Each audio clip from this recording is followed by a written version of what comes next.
Hi, and welcome to the 10-Minute Food Truck Training Podcast. My name is Bill Moore. I am a food truck business coach and author of Food Truck 101, Beginner to Winner. This podcast is all about helping you start and grow your food truck business. All this week, I've been talking franchising with Thayne Martin. Did you know that not all franchise systems succeed? Today, we're going to talk about some of the failures and what caused those failures. Imagine what's possible when learning doesn't get in the way of life. At Capella University, our game-changing FlexPath learning format lets you set your own deadlines so you can learn at a time and pace that works for you. It's an education you can tailor to your schedule. That means you don't have to put your life on hold to pursue your professional goals. Instead, enjoy learning your way and earn your degree without missing a beat. A different future is closer than you think with Capella University. Learn more at capella.edu. That's just been my experience, but That's the same thing I've seen. I've worked for a number of franchisees on both sides of that table, and it's consistent. McDonald's has lawsuits, Burger King has lawsuits, Subway, like you mentioned, has lawsuits, Quiznos has lawsuits. They all have lawsuits. One of my very wealthy friends, he said, you don't realize you're successful until you get sued. And one of my friends, he's been in business 40 years, and he said since about his 50th year in business, he has been under a lawsuit for 35 years, one lawsuit or another for 35 years. All that's expensive. Yes. Of course, he's super wealthy and it doesn't bother him, but that's just a part of his life. Right. Yeah, it's like part of your P&L is your legal expense, right? Exactly. I mean, you just plan on, as a franchisor, I'm going to spend, $250,000 a year, $500,000 a year mitigating, lawsuits from my franchisees. And it's usually they sue, of course, when it fails. Mm-hmm. They sue, of course, when it fails because they gave them their nest egg. Like this is little Johnny's college education, and I bankrolled it. And now it failed, and I'm coming after you because it failed, right? So there's a lot of lawsuits that get filed which are frivolous, right? They'll never hold up, but it happens all the time in the franchise business because once something fails, everybody thinks that it's the franchisor's fault. No. Right. Because you still have to have a business acumen. You still have to go, what are my food costs running? What about this marketing? I'm blowing way too much money on marketing that isn't working, and I'm being stupid. And I call it spraying and praying money, spraying it all out there, not knowing what's sticking. You know what I mean? Like we've all seen it done. And especially people that don't have a real good business acumen, that's where they blow a lot of money on marketing that doesn't work. Right. What you're describing is exactly what a lot of food truck owners do, not even thinking about franchising.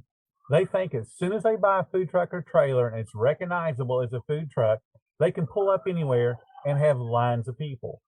That's their mentality. Yeah. And it's the same with somebody that's going to buy a franchise. I think if they stick that McDonald's logo out there, or Quiznos is probably a better example, stick that Quiznos logo out there, they're just going to have lines of people because it's Quiznos.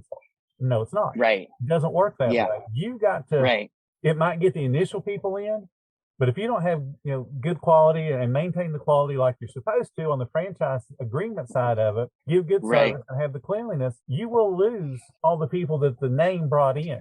It's not an automatic thing. Or you have, a franchise that, look at the problem that, what was the one that had all the health problems? The burrito one. What's that called? It's not Chipotle. What is it? Yeah.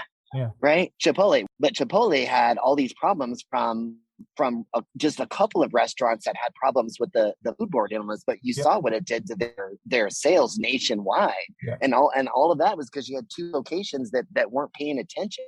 You know what I mean? So that's the other risk you have as a franchisor. You could tank your sales 20, 30% overnight because somebody got sick and the national news picked it up because they like to pick on national franchises. Of course they do. Right. And so you got to, it's super risky. I mean, for me, I don't know. I don't know that I'll ever franchise my business. But I want to grow it. I want to grow it as if it is. And if I reach the point where I've got maybe 15 of these things operating and I've got provable, verifiable, regular income, now I might consider doing it. But I want to make sure I got a lot of money in the bank to weather the storm. Mm-hmm. Most franchisors don't have that cash that you're going to need to weather the storm because it's not just your first year, right? It's a minimum 5-year commitment, minimum.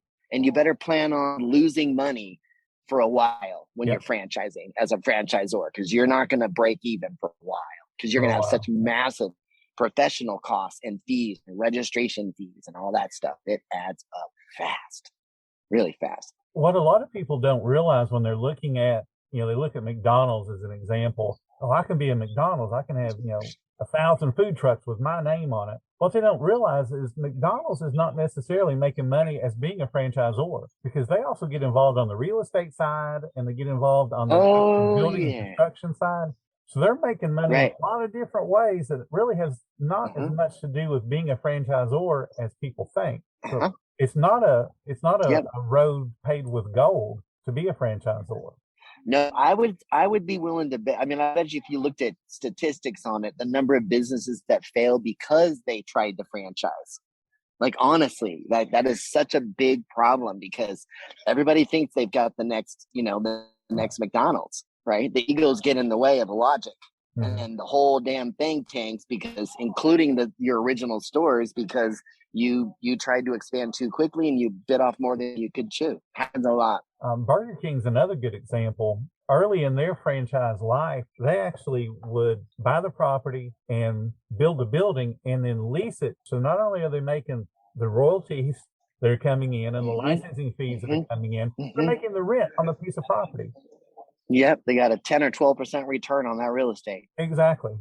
Right. And 20 years later, when you go to renegotiate that lease, your operating costs are going to go up substantially, because that real estate's worth more money now. Right. Exactly. And I still got to get my return on that money. Exactly. Yeah, I think the thing is most people don't realize how complicated and complex it really is. It sounds easy and it looks pretty because you're not seeing the ugly side of the business. Right. I mean, ultimately, the franchise I worked for failed. Right. They failed. And then what happened to the franchisees? The last I heard, there were still 4 of them running. That's what I had heard. There were still 4 of them, but they got no support from their franchisor.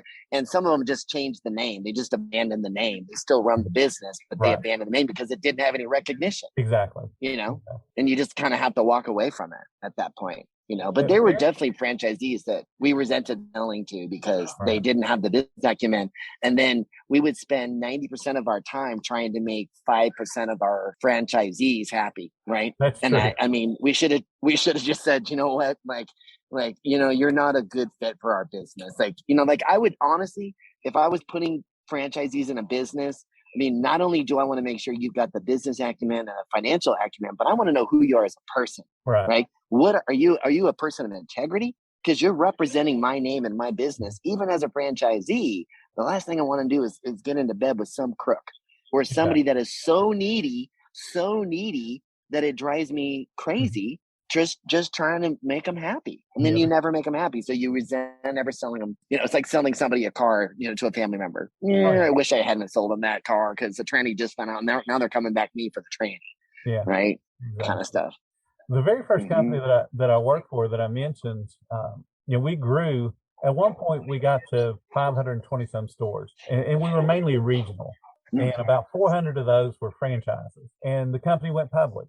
So everybody's got money coming in from all different directions, feeling really good. People buying franchises. We're being listed in all the publications as the fastest growing this and the best this. And everybody's just Inc. magazine. Yeah, exactly. And it was awesome to be working there. But because they grew so fast, like you talked about, and grew really quicker than they should have, they lost a lot of control. And they had a lot of franchisees that should never have been a franchisee. The company ended up failing. It went out of business a few years after I left it. And a manager that I actually trained way back in the day bought the rights to the name for $2,000 and has oh my gosh, has the rights to this company that at one point was on the stock exchange. And they bought the name.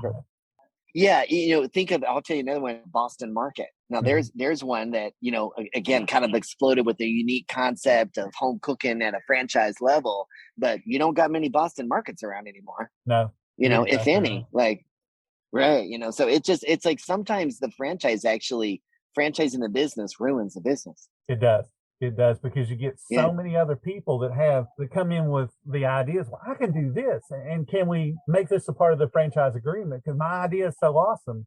And then when you tell them, no, we don't want to do that because They get their feelings Mm-hmm. hurt. Now they're a thorn in your side because they've Right. already spent money on the franchise. Exactly. And all it takes is just a few people in your franchise system that are negative on you. Mhm. And like I said, today with the internet and the ability to find these people and find these locations, somebody's going to call that guy, and that guy's going to blow away every potential franchisee that you could sell because Yep. he's mad at you. So he's going to take it out on you and kind of ruin your ability to sell something. Mhm. I've seen that, right? Mhm. And it's like, it's definitely, I mean, you think restaurants are risky?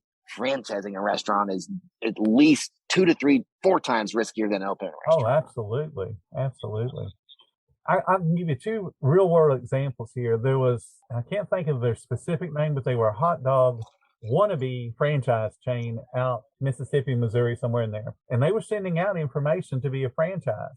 Hey, we have this awesome product. Well, I called them out on it. Where's your franchise agreements and disclosures and all the things you're supposed to be sending out? Where's the prospectus so that I can read about your business? Well, they completely stopped talking about franchising, but they're not even there anymore. The business went completely out. So they were trying to sell an idea they thought was awesome that wasn't sustainable in their area, let Right. alone somewhere else. And then there was Right. another person in Florida that was doing a lot of what we were talking about earlier about not only, selling the different, names. They had 4 or 5 different little concepts. One was, chilies and soups, and one was ice creams and making all that stuff. But they would sell the products too. They would do all the chili mixes and send that to you. And they would do all the different ice cream mixes and send it to you, and all you had to freeze it. And they would also help you to build the trailer. And they were hot and heavy on, let's do this agreement together. Let's do this agreement together.